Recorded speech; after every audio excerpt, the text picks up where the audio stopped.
नमस्कार, news India देख रहे हैं आप। आपके साथ मैं हूं चारुल शर्मा। बात करेंगे बिहार की। बिहार को आखिर किसने सुलगाया? बिहार के सासाराम और बिहार शरीफ में रामनवमी के आयोजन के दौरान हुए हंगामे के बाद एक बार फिर से हिंसा हुई है। सासाराम नगर के सभी सरकारी और प्राइवेट स्कूल को 4 अप्रैल तक बंद कर दिया गया और इसके अलावा कोचिंग संस्थानों को भी बंद करने का निर्देश जारी किया गया है। वहीं अब आपको आपके टेलीविजन स्क्रीन पर दिखाते हैं 5 तस्वीरें। बिहार शरीफ, सासाराम और रोहतास की तस्वीरें भी इन्हीं में होंगी और आपको बताएंगे कि आखिर बिहार कैसे सुलग रहा है, आखिर बिहार को जला कौन रहा है। तस्वीरों के जरिए आपको बताएंगे और दिखाएंगे, क्योंकि बिहार में देखिए लगातार हिंसा जो है वो हो रही है। बिहार शरीफ, नालंदा, रोहतास और सासाराम की ये तस्वीरें जो है आपको दिखाई जा रही हैं। तो बड़ा सवाल यही है कि आखिर बिहार को किसने सुलगाया है। बिहार, सासाराम, रोहतास और नालंदा की ये तस्वीरें आप देख सकते हैं। सुशासन पर लगातार सवाल उठ रहे हैं क्योंकि बवाल थमने का नाम नहीं ले रहा है। जगह जगह से हिंसक घटनाओं की जानकारी मिल रही है। कई लोग घायल हो चुके हैं, कई सरकारी संपत्ति को नुकसान पहुंच चुका है, लेकिन इन सब के बीच अभी भी बवाल, अभी भी हिंसा थमने का नाम नहीं ले रही है। और लगातार आप देख सकते हैं कि अलग अलग जगह पर हिंसा की तस्वीरें जो है वो सामने आ रही हैं। दूसरी तरफ गृह मंत्री अमित शाह ने बिहार के राज्यपाल से बातचीत की और उनसे कानून व्यवस्था की स्थिति का हाल जाना और इसके साथ ही उन्होंने बताया कि केंद्र सरकार की ओर से पूरी मदद की जाएगी। और उन्होंने ये भी कहा कि बिहार में अर्धसैनिक बलों की टुकड़ियों को भेजा जाएगा। तस्वीरें आप देखिए, किस कदर पत्थरबाजी, आगजनी, तमाम चीजें बिहार में हो रही हैं। लेकिन बिहार आखिर कौन सुलगा रहा है? बिहार को आग के हवाले कौन कर रहा है?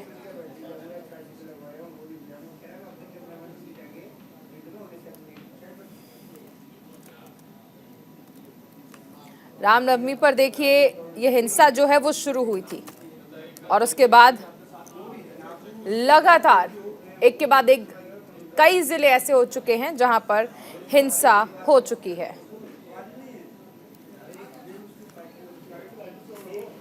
एक और बड़ी खबर, गृह मंत्री अमित शाह ने बिहार के राज्यपाल से बात की है और बिहार की कानून व्यवस्था पर बातचीत हुई है। गृह मंत्री अमित शाह ने बिहार के राज्यपाल से बातचीत की है।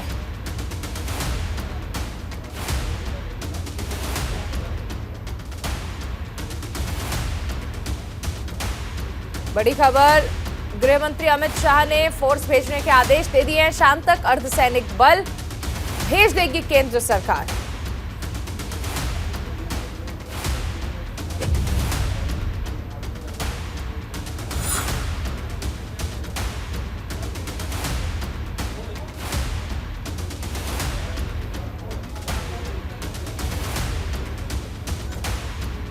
तो गृह मंत्री अमित शाह ने बिहार के राज्यपाल से बातचीत की है और इसमें आखिर क्या स्थिति है बिहार की, इस पर चर्चा की गई है। कानून व्यवस्था की स्थिति पर चर्चा की गई है।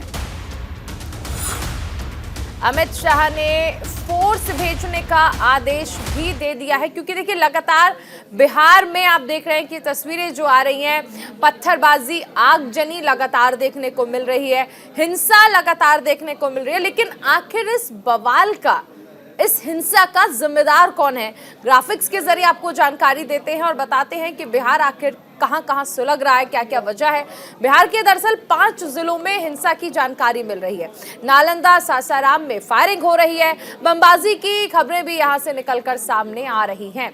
इसके साथ ही नालंदा में गोली लगने से एक शख्स की मौत भी हो गई है। सासाराम के बस्ती मोड़, चौखंडी, आदमखानी, सोनापट्टी में पथराव की खबरें आई हैं। सासाराम में बमबाजी के बाद कई घरों को आग के हवाले कर दिया गया। उपद्रव में कई लोग घायल हुए हैं। फिलहाल स्थिति तनावपूर्ण बनी हुई है। सासाराम में स्कूल कॉलेजेस को 4 अप्रैल तक के लिए बंद कर दिया है। वहीं नालंदा में अगर हम बात कर लें तो धारा 144 लागू कर दी गई है। इंटरनेट सर्विसेज को भी बंद कर दिया गया है। वहीं पुलिस ने अब तक 125 उपद्रवियों को गिरफ्तार कर लिया है। अकेले बिहार शरीफ में 77 लोगों की गिरफ्तारी हुई है। वहीं बात कर लें अगर सासाराम की, तो सासाराम से 32 लोगों को गिरफ्तार किया गया है। बिहार शरीफ में सुरक्षा बलों की 10 कंपनियां तैनात की गई हैं। बिहार शरीफ में अब तक 11 एफआईआर दर्ज हो चुकी हैं। सासाराम में पुलिस ने घरों में सघन तलाशी अभियान चलाया है। गृह मंत्री आशाराम की सासाराम में होने वाली सभा को भी रद्द कर दिया गया है।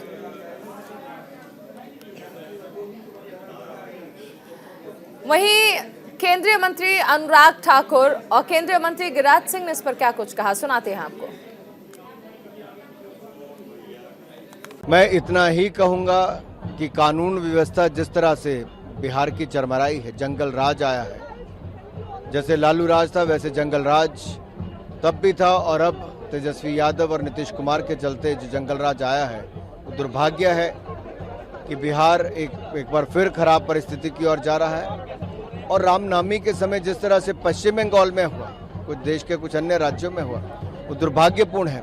ममता दीदी सो रही हैं, एक वर्ग को संरक्षण प्रदान कर रही हैं, और हिंदुओं की जो यात्रा थी, रामनवमी की शोभा यात्रा, उस समय खुलकर जो पथराव हुआ, आगजनी हुई, हिंसा हुई, उसके चलते एक पक्ष लेती रही वो। ये दुर्भाग्य है कि एक राज्य की मुख्यमंत्री के नाक तले उनके संरक्षण में हिंदुओं पर हमला होता है, और ममता बनर्जी मूक दर्शक बनकर खड़ी रहती हैं। ममता बनर्जी से कंपटीशन में है, वो गजवाए हिंद के रास्ते पर चल रही है, मैं क्यों नहीं। आप केवल कल्पना करें कि मुख्यमंत्री जी की पकड़ अपने जिले पर नालंदा में इतना अधिक है जिसका आप वर्णन नहीं कर सकते। 7 सीट पे कब्जा करते, हर मैंने ऐसा सीट पे, क्या इन्हें पता नहीं था कि रामनवमी का जुलूस निकलने वाला है? हर साल निकलता है। वहाँ मुस्लिम इलाके में जाने पर पथराव शुरू हो जाता है। इनका आईबी, इनका इंटेलिजेंस, इनका सिस्टम क्या किया। हमारे साथ संवाददाता राजीव मोहन जुड़ रहे हैं। राजीव, जिस तरह से बिहार में अलग अलग जगह पर तस्वीरें सामने आ रही हैं, हिंसा की, पत्थरबाजी की, आगजनी की, बवाल की, फिलहाल क्या स्थिति है वहां पर?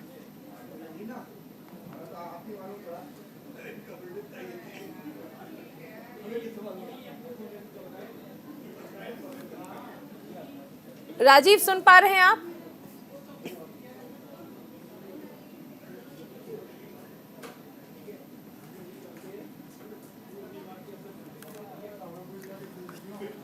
तो देखिए, बिहार में सुशासन पर सवाल लगातार उठ रहे हैं, क्योंकि कानून व्यवस्था लगातार बिगड़ती जा रही है। और ऐसे में देखिए, मुख्यमंत्री नीतीश कुमार की ओर से ये कहा जा रहा है कि स्थिति ठीक है, बिहार सरकार इस पर काम कर रही है, लेकिन आखिर ये तस्वीरें आनी कब बंद होंगी, अभी भी एक सवाल है।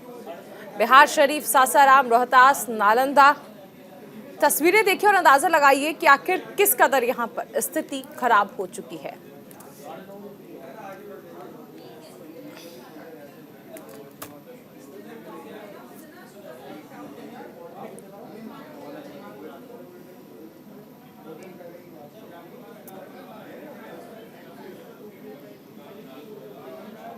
तो बिहार में अलग अलग जगह पर हिंसा हो रही है। दूसरी तरफ आज गृह मंत्री अमित शाह का दौरा भी है यहाँ पर। इसके साथ ही जब मुख्यमंत्री से इस पर सवाल किए जाते हैं तो उनका कहना है कि दरअसल इस सब के लिए बीजेपी जिम्मेदार है। सरकार सो रही है, ऐसा कहना है विपक्ष का।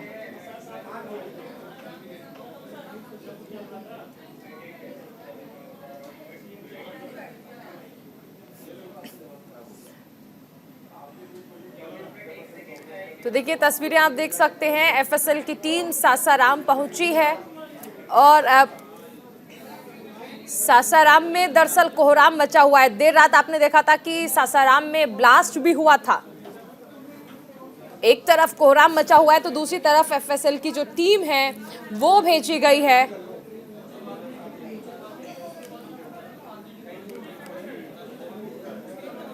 वहीं केंद्रीय मंत्री नित्यानंद राय और बीजेपी नेता आरपी सिंह ने क्या कुछ कहा, सुनाते हैं आपको। आप सासाराम के कार्यक्रम के विषय में पूछ रहे हैं तो प्रदेश अध्यक्ष मानवर सम्राट चौधरी जी विस्तृत रूप से आपको कल बता चुके हैं। और चूंकि वहाँ आप देखिए कि वहाँ तो पुलिस भी अनाउंस कर रही थी 144 का कि डीएम के आदेश से, काफ़ी आप लोगों के पास भी वह वीडियो है। हम लोगों को भी जहाँ तक ज्ञात हुआ था कि 144 लगा हुआ है। कल तक 44 लगभग 11-12 बजे तक कोई 144 हटाया नहीं गया था। और माननीय भारतीय जनता पार्टी कानून का सम्मान भी करती है और चूंकि कानून व्यवस्था राज्य के जिम्मे होता है, राज्य सरकार की थी, तो जानबूझकर उसने ऐसा वहाँ वातावरण क्रिएट होने दिया। इसका तो उनको नीतीश कुमार और लालू यादव से मांगना चाहिए। नीतीश कुमार के तो सहयोगी रहे हैं और वो इस बात के भी पक्षधर रहे हैं कि नीतीश को देश का प्रधानमंत्री बनाना चाहिए। इस सब के उत्तर उनको नीतीश कुमार जी से पूछने चाहिए। दिखता है कि वहाँ पर पिछले कुछ सालों में जिस प्रकार से राजनीतिक हत्याएं बढ़ी हैं और विपक्ष की आवाज़ दबाने के लिए खासकर भाजपा के कार्यकर्ताओं की लगातार निरंतर हत्या की जाती है और वहाँ की सरकार जो लोग हत्या करते हैं उनके खिलाफ एक्शन लेने में विफल है। तो देखिए, लगातार राजनीति हो रही है, बयानबाजी का दौर जो है वो भी लगातार चल रहा है। ऐसे में आपको सुनाते हैं कि आखिर कांग्रेस नेता राशिद अलवी और आरजेडी नेता शिवानंद तिवारी ने क्या कुछ कहा। देखिए, भारतीय जनता पार्टी जब जब चुनाव नजदीक आता है वो इसी तरीके के हालात पूरे देश में पैदा करते हैं। उनकी राजनीति ही ये है कि देश के अंदर अलग-अलग समुदाय को लड़ाया जाए और उसका पॉलिटिकल फायदा उठाया जाए। यही राजनीति है, यही बंगाल में हो रहा है, यही बिहार में हो रहा है और आज मेरे पास खबरें हैं कि हैदराबाद के अंदर भी यही कोशिश हो रही है। आप उत्तर प्रदेश में जहां सरकार है वहां पे जब जब कांग्रेस के नेता जाएं, आप कभी कर्फ्यू लगाएं, कभी दफा 144 लगाएं, जाने ना दें विक्टिम से मिलने के लिए, तब कोई बात नहीं। और अगर कहीं किसी और प्रदेश के अंदर 144 लगा दी जाए तो आप शोर मचाने लगते हैं। आप इसका भी राजनीतिक फायदा उठाने की कोशिश करते हैं। देखिए, दुर्भाग्यपूर्ण घटना है। दरअसल आज भारतीय जनता पार्टी की जो राजनीति है उस राजनीति का एक ही आधार है, वो घृणा और नफरत जो है फैलाना और उसके आधार पर वोट हासिल करना। आप याद कीजिए कि 2014 में जब नरेंद्र मोदी जी चुनाव का अभियान चला रहे थे, प्रधानमंत्री वही होंगे, भारतीय जनता पार्टी को बहुमत मिलेगा, तो ये तय हो चुका था। तो सासाराम में और बिहार शरीफ में इस तरह की भी घटना हुई और दोनों घटना में देखिएगा कि सासाराम में भी हमारे गृह मंत्री जी का कार्यक्रम होने वाला था। उसकी तैयारी के लिए पूरा ताकत जो है भारतीय जनता पार्टी वहाँ लगाई हुई थी। तो ताकत उनका क्या है भाई? यही ताकत है, घृणा और नफरत। उसका नतीजा दिखाई दिया। वही हाल देखिए कि बिहार शरीफ के बगल में, नालंदा के बगल में नवादा में उनका कार्यक्रम था, वहाँ भी इसी तरह की तैयारी हो रही थी। ये दुर्भाग्यपूर्ण घटना है।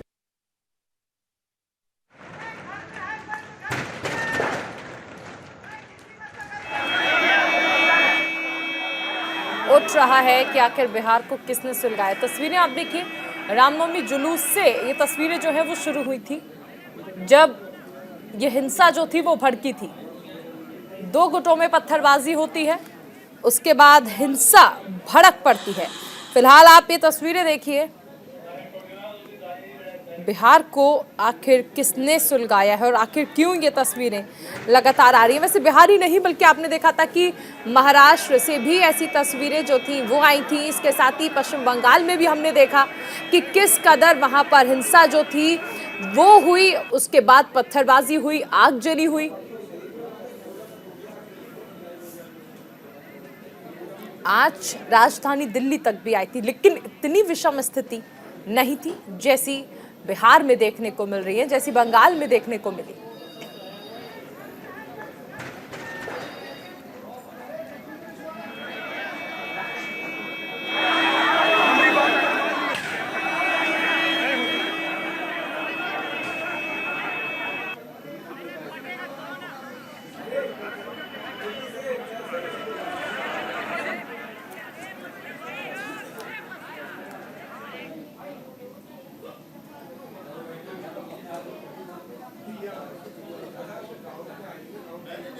चलिए आपको बताते हैं कि लगातार हो रही हिंसा पर एसपी बिहार शरीफ अशोक मिश्रा और एसआई बिहार शरीफ सुरेंद्र पासवान ने क्या कुछ कहा। आज पूरा सिक्योरिटी टाइट है। धारा 144 लागू कर दिया गया है। पूरे ग्रामीण को जो है सारा दुकान संस्था जो भी है सारा बंद है अगले आदेश तक। अभी तो सामान्य स्थिति ठीक है। कोई उपद्रवित के द्वारा कोई अभी रात में लेकिन गोली चली। हाँ, रात में गोली चली, लेकिन अफवाह है कि क्या है अभी तो क्लियर नहीं हुआ है। जांच पड़ताल किया जा रहा है इसमें। फोर्स तो पूरे बिहार शरीफ में जो है गली गली में प्रतिनियुक्त है। बाहर से भी फोर्स आ रहा है। प्रशासन अपना जो है काम कर रहा है। हर जगह प्रतिनियुक्त कर दिया गया है। जो भी हिंसा हुई उसमें हम लोगों ने सख्त कार्रवाई की। रात में हम लोग लगातार रेड किए हैं और गिरफ्तारी की हैं। कल पूरी रात्रि रेड हुई है और 50 से अधिक लोगों की गिरफ्तारी की गई है। कुल प्राथमिकी जो है कल दोपहर तक 8 थी। उसके बाद फिर जो घटनाएं हुई हैं उसमें कुछ प्राथमिकी दर्ज होंगी। हम लोग आपको अपडेट करेंगे कि कल की घटना पे कितनी प्राथमिकी दर्ज होंगी। पीएमसीएच में बॉडी पोस्टमार्टम के लिए गई है और हम लोग विधि व्यवस्था पर नज़र बनाए हुए हैं। स्थिति सामान्य है अभी।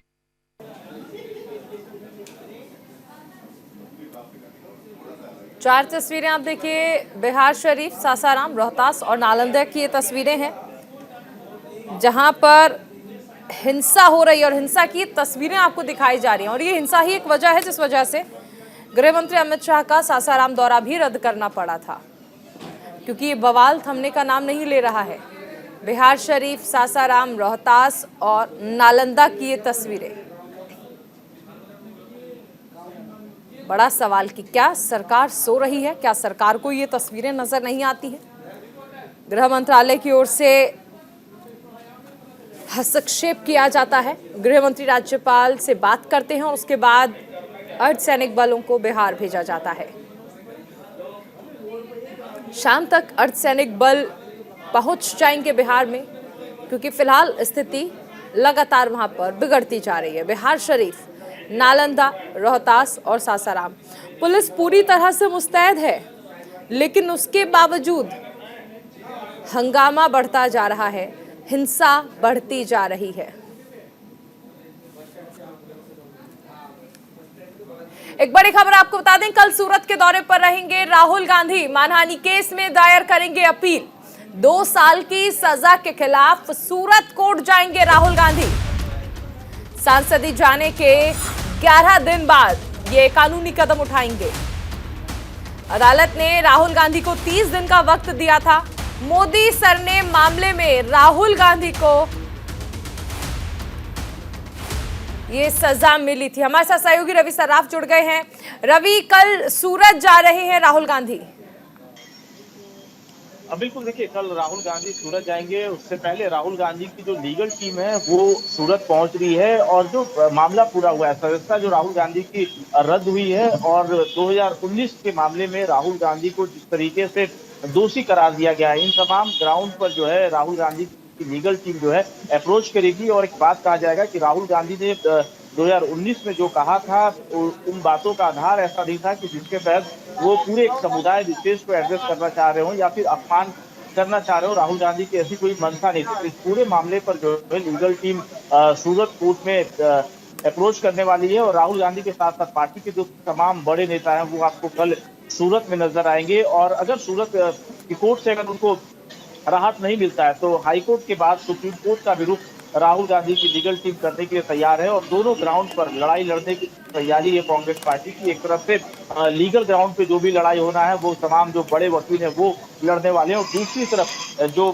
पार्टी के जो बड़े नेता हैं वो एक और मंथन कर रहे हैं कि किस तरीके से हमें पूरे देश भर में आंदोलन करना है और राहुल गांधी की बात को रखना है। आपने देखा होगा जब उनकी सदस्यता रद्द हुई थी उसके तुरंत बाद सत्याग्रह किया गया था और एक बड़ी रैली की जो तैयारी है दिल्ली में वो भी किया जा रहा है। तो दोनों तरफ से तैयारी है कि एक लीगल लड़ाई भी लड़ी जाए और जनता के बीच में भी इस पूरी बात को लेकर जाया जाए और बताया जाए कि आखिरकार राहुल गांधी क्या कहना चाहते हैं और ये पूरा प्रकरण है क्या और इस जल्दबाजी में उनकी सदस्यता रद्द की गई। क्योंकि जिस तरीके से संसद की उनकी सदस्यता रद्द हुई है उस पर भी कई पार्टी के जो बड़े नेता हैं वो लगातार सवाल खड़े कर रहे हैं और इस पूरे घटनाक्रम को गलत बता रहे हैं और ये कहा जा रहा है कि बहुत जल्दबाजी किया गया, उनकी फैसला को रद्द करने में, आवाज खाली करने के लिए मौलवी में नोटिस किया गया। तो ऐसे में हम जनता की अदालत में भी जाएंगे और जनता के बीच जाकर अपनी बात रखेंगे। चलिए, बहुत शुक्रिया रवि इस तमाम जानकारी के लिए। एक बड़ी खबर आपको बता दें, G20 पर्यटन कार्य समूह की बैठक से जुड़ी ये बड़ी खबर है। पश्चिम बंगाल के दार्जिलिंग और सिलीगुड़ी में आयोजित की जा रही है ये बैठक, जिसमें 130 से अधिक प्रतिभागी भाग लेंगे। केंद्रीय पर्यटन मंत्री जी किशन रेड्डी ने उम्मीद जताई है कि बैठक में हुई चर्चा से दुनिया भर के देशों को इस क्षेत्र पर कोविड-19 के प्रभाव से उभरने की मदद मिलेगी। दूसरे दिन पहले आज सभी G20 सदस्यों ने मिलकर एक साथ योगा सत्र में भाग लिया। और 2015 से लगभग इस बार 9वां अंतर्राष्ट्रीय योग दिवस हम मनाने जा रहे हैं। उसी अभ्यास क्रम में से लगभग कुछ अभ्यासों को यहाँ पे हमने आपके सारे योग साधकों को करवाया और बहुत उत्साह के साथ इन्होंने किया। लग रहा था कि ये तैयार हैं ना सिर्फ अपने शारीरिक स्तर के लिए अंतर्राष्ट्रीय योग दिवस में बढ़ चढ़कर भाग लेने के लिए, और G20 में योग का आना कहीं ना कहीं एक बहुत बड़ा योगदान है। प्रैक्टिसेस में सूक्ष्म क्रियाएं कराई, सूक्ष्म क्रिया में गर्दन, ग्रीवा की, स्कंद की, कटी की। उसके बाद योगासनों में अगर हम बात करें तो ताड़ासन से हमने शुरू किया, बहुत सरल अभ्यास, ताड़ासन में ऊपर की ओर खींचना। उसके बाद हमने वहाँ पर अर्धचक्रासन, पादहस्तासन, बैठकर उष्ट्रासन, शशकासन और वक्रासन, इस प्रकार के अभ्यासों को, और अंत में शवासन और प्राणायाम के अभ्यासों को हमने करवाया। ये इसलिए इम्पॉर्टेंट है कि G20 पे योग का इंट्रोड्यूस होना, G20 की मीटिंग्स में, और सिर्फ यहाँ नहीं और भी जगह पे G20 की जहाँ मीटिंग चल रही है वहाँ योग का कहीं ना कहीं प्रोटोकॉल रखा जा रहा है। इससे यह निर्धारित होता है, यह साफ समझ आता है कि अंतर्राष्ट्रीय योग दिवस के दिन तो योग पूरा विश्व कर ही रहा है। धीरे धीरे जो G20 के डेलीगेट्स हैं, इनके जीवन में जब योग आएगा तो ये अपने समाज में जाकर उस स्तर पे योग को और प्रचार प्रसार करेंगे। और ये अच्छी बात है कि योग जीवन में हर किसी के जीवन में निरोगी काया लेकर आए, हम यही मनोकामना करते हैं। और इसी के साथ इस बुलेटिन में फिलहाल इतना ही। आप बने रहिए न्यूज़ इंडिया के साथ।